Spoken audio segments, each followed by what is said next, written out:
to all he cheering on, even though that they label me tough long. Back into my normal home, back inside my closet, putting that velo on. Daughter born, I had to listen while sitting on the phone. First time got her in my arms like I...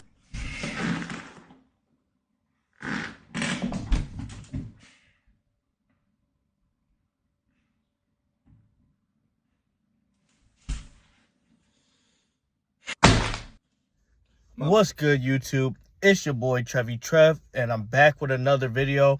And first and foremost, I want to say shout out to that boy Soul Illuminati, bro. One of my favorite content creators, and I had to put the clip of him talking about YoungBoy there because, you know, I was watching that stream and then I felt like what he was saying in his heart about how YoungBoy's music, his brother would have loved that. Also, rest in peace, God Trilla.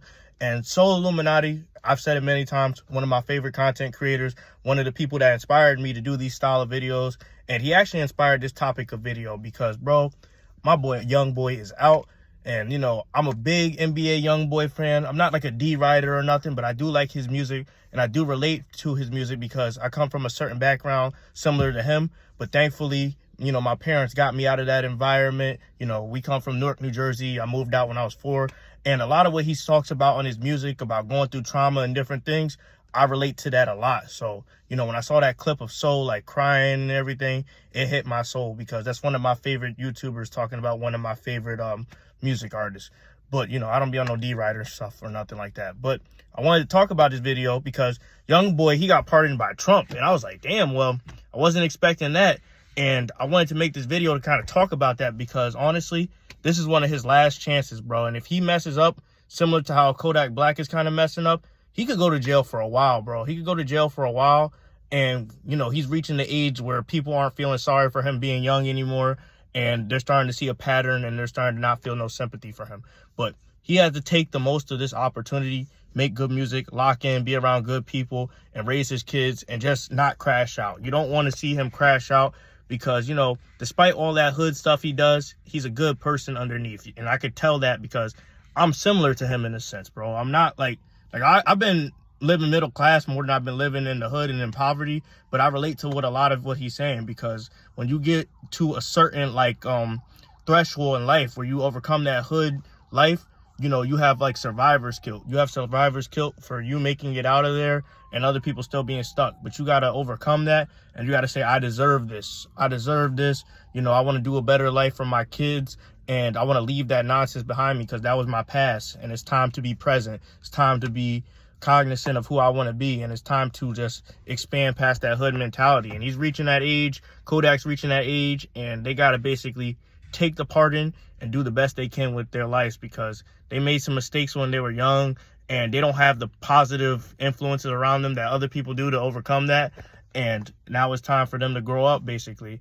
And, you know, that goes with niggas not crashing out over little shit, not getting into dumb shit, not having no more baby mamas, and just locking in on your craft, truly locking in on your craft. Because honestly, this younger generation, if you go to jail or you don't put out content and you're not constantly in their face, they'll forget about you, bro. They'll forget about you and you'll be irrelevant and then you'll lose money and then you'll fall back into the traps of what you fell into and then you'll fall off eventually and be broke. And I don't want that for anybody, especially if they made it out the hood and they did something productive for themselves. Because look at Blueface, bro. Like, look at my nigga Blueface. Like, he's in jail right now. A lot of people forgot about him because of the antics with Christian Rock and he's constantly not in our face. And niggas is just forgetting about him and he's going to come out into a different world, bro. He's going to come out into a different world. And it's like, damn, people just left him behind because there's a certain like meta that's being pushed in the world right now. And streamers are becoming more popular than rappers. So, you know, it's time to change if you're like a hood dude because that way of life is dying and it's getting replaced by this Kais and that kind of content, this other kind of content that's popping right now. So you got to do what you got to do to stand out in the music industry. But you also can't be crashing out because crashing out will ruin your life. Crashing out will ruin your life and put you in a worse state for a temporary moment. And then you'll reflect on that shit like, damn, bro, I really crashed out on some stupid shit. Like, I'm going to use myself as an example. This weekend, I almost crashed out on a chick because, you know, she was getting mad at me because she said I wasn't, like, empathetic to her feelings and a bunch of other stuff. But she also wasn't trying to hear some of my opinions. And me and her got into it. You know, nothing physical, of course. Nothing, like crazy or anything, but verbally we were going back and forth. And then I made the adult decision to walk away because, you know, too much is going on in the media with men and women, and I'd rather walk away and protect myself than get into an altercation that could ruin and shape my life and have stupid allegations and other things that don't exist. But it's like, I just decided, like, yo, let me walk away, let me be the mature man and just walk away. And in situations like that, and situations like what YoungBoy gets into, that's always the best case, because you may feel like shit in the moment, you may feel like you took the weaker path in the moment, but ultimately it's the right decision. It's the right decision, and you got to walk away and mind your business and be out of environments that aren't good for you. Be away from people that aren't good for you. And granted, me and this girl pieced it up or whatever the next day, but things could have got bad, and I'm glad I made the mature decision to leave. And honestly, with YoungBoy, he's got to make those decisions, not get involved with the people he was involved with, raise his kids, make the music, and leave all that other shit alone.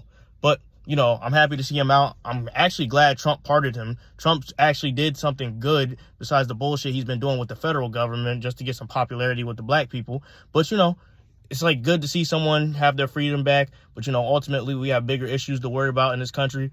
But, you know, I wanted to speak on one of my favorite artists and just say how he shouldn't crash out and how he should basically just do his thing and make music. And also, again, rest in peace to God, Trilla. You know, shout outs to Soul Illuminati. I watched them both during the 2K days, and I didn't even know they were brothers because, you know, I saw them collab, but I never, like, knew they were brothers because I wasn't really paying attention to that kind of stuff. I was more into the content. But anyway, you know, shout outs to them. Shout outs to them for giving me this idea for the video topic, and I appreciate y'all if I don't say it enough. But like, comment, and subscribe. Tell me what you guys think on this topic, and I'm out.